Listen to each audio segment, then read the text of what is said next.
I've had insomnia ever since mid 1997. And there are two causes of my insomnia today: death anxiety, which I've had since I was, and growing old. Now, what is death anxiety?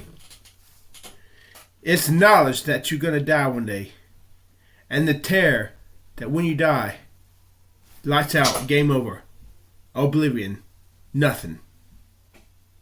Forever and ever and ever. You do not exist. You're not conscious. And that's terrifying. That's more terrifying to me than burning in hell forever and ever. At least you're conscious in hell. I'd sing a different tune once I hit those flames, but when I'm here in my right mind, I want death to be anything but annihilation. But see, back in the days, when I was 13 years old, because I was young, I could still sleep a full night's sleep and wake up refreshed, wonderfully refreshed, with spit, spit, spit. But in 1997, when I was 24 years old, I was starting to get old. But still, I'd lie in bed, butterflies racking my stomach. What if death is the end? If there's no life after death, then the unconsciousness of sleep I'm trying to push myself into is just a small foretaste of the final oblivion that lasts forever and ever when you die. Now I'd lie there in bed, tossing and turning, unable to get comfortable, and finally after 1 hour or 2 hours or 3, I'd doze off. But I still was able to get a full amount of sleep. So I feel kind of tired the next day in some cases. But all in all, I could sleep sufficiently. I remember laying in bed. My brother, now back in them days, my brother was an early bird. He'd get up at 5 in the morning. I remember, but his alarm was an alarm on the watch. It went beep. That's all. I remember hearing that alarm go off many times as I was trying to fall asleep. I'd go to bed at 2 in the morning and lay there, and finally I'd hear Jamie's 5 o'clock watch alarm go off. Boop. And thought to myself, if I don't fall asleep soon, I'll never get to sleep. That added more stress to me. But I always fell asleep. But in 1998, I experienced my first few sleepless nights. And to me, nothing is more terrifying than not being able to sleep, going a sleepless night. I mean, with no sleep. That's terrifying.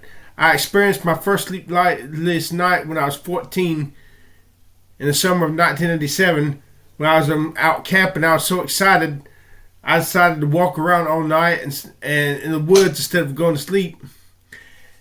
And when I got to my grandma's the next day, after we came back from the campsite, I couldn't stay awake. I don't even remember lying down to fall asleep. Now suddenly my mom was waking me up on the sofa. Chris, it's time to go home. I was in 2 places at one time. I was waking up talking to my mom, but I was back at the campsite swimming in the river, and my cousin and my brother were shooting video game style missiles at me. And I said to them, "Don't shoot at me, I'm in the water." And mom was like, "What? Chris, who's shooting at you?" And I felt like I had such negative emotion when I thought I was not really saved. Like I wanted it to explode from the inside. I was only 14, so I got home. I had to take a bath. I went straight the hell to bed. Woke up totally refreshed the next morning, ready for church. But in 2012, Obama won re-election. And I was terrified. I'd already read the Mayan calendar was predicting the end of the world in 2012. Now I didn't believe the end of the world was going to happen, but I believe maybe he was inadvertently talking about the end of the United States. And with the United States was destroyed, the world would be totally changed differently. I thought Obama and Obamacare was going to make it so it would be illegal for me to get cosmetic surgery and get my hair transplant and become a good-looking guy. So, I was scheduled to fly out to Los Angeles the day after election night. So already I didn't get any sleep that night for worry. The next day in Los Angeles, I could not fall asleep in that bed. We were near the airport, so every 15 minutes, as I was trying in vain to nod off, the roar of the jet engines landing or taking off would make it impossible to concentrate and fall asleep. And then I noticed I had to keep breathing. I know you breathe automatically, but I had to concentrate on the fact that I needed to breathe forever and ever. Made me unable to fall asleep. So I went 2 nights without any sleep. I thought any minute now I'll be seeing demons. I was terrified. So the doctor put me on Ativan. I took it while I was in Los Angeles, but when I got back to North Carolina, I got off and I could sleep. Now come 2013, and I was 40 years old, the doctor moved me from Ativan, because that's a psychotic drug, to Lorazepam. 150 milligram tablet. And I started having to take those in the mid 2013.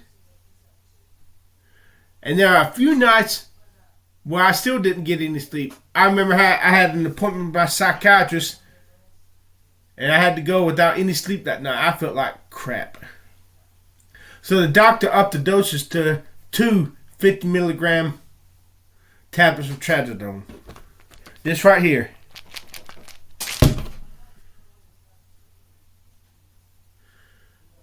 Now in 2018, after I denied Jesus, I got it back, I believe, but when I was further terrified. I lay in bed, unable to go to sleep. I finally resolved, hey, if I die because I cannot sleep, it's just a thing. Somehow I was able to go to sleep.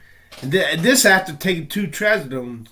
So I put myself on 3 trazodones a night and got my doctor to comply. 3 50 milligram tablets of trazodone. Now, come 2020, I was able to get, but I'm still giving a subscription for 3 trazodones a night. But I can get by with just 2 every night since. And let me tell you something. Not trazodone, Lorazepam. Damn, what am I thinking? I was on 3 50 milligrams Lorazepam. But I was able to get myself back down to 2 50 milligram tablets of Lorazepam. And I couldn't, here's the kicker, I could not take 100 milligram and fall asleep. I had to take 1 50 milligram and so it could wind my mind down, and then 30 minutes later take another one. I still had to take it this way today. Take 1 and 15 minutes later take the other. But let me tell you something. Just as long as I take these trazodone, these are Lorazepam. Just as long as I take this Lorazepam, 2 50 milligram tablets, I get some nice sleep. It forces my body to sleep. But let me tell you something. Because I'm old, it's not just my death anxiety, my fear that death is the end. It's because I'm old. If I could get stem cells and get my body the way it was when I was 20 years old, I wonder if I could sleep without the trazodone. Without the Lorazepam.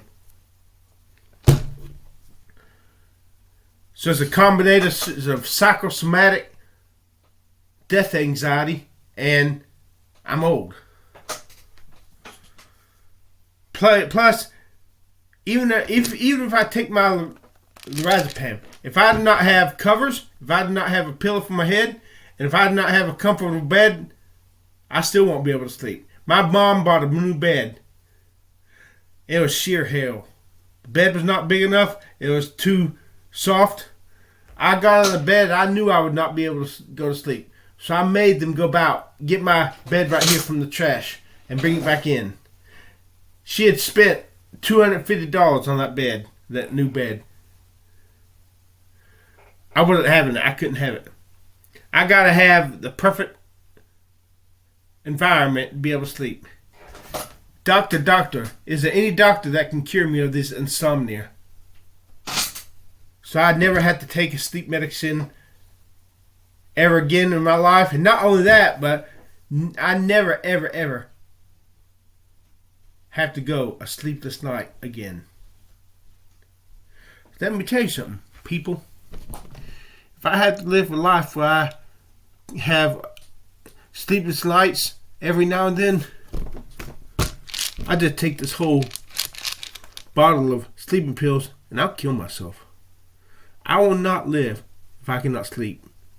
I don't care if you give me $1 billion, give me the record deal, give me the good looks. If I cannot sleep every night, I'll still kill myself. Here's the problem with killing myself. Since I'm terrified that death is an end, I won't be able to kill myself. But if I cannot sleep, I'll have to kill myself. But how will I be able to kill myself when I'm terrified of dying? Because I don't know that there's life after death. So please, doctor, cure my insomnia so I can have this weight lifted off my mind.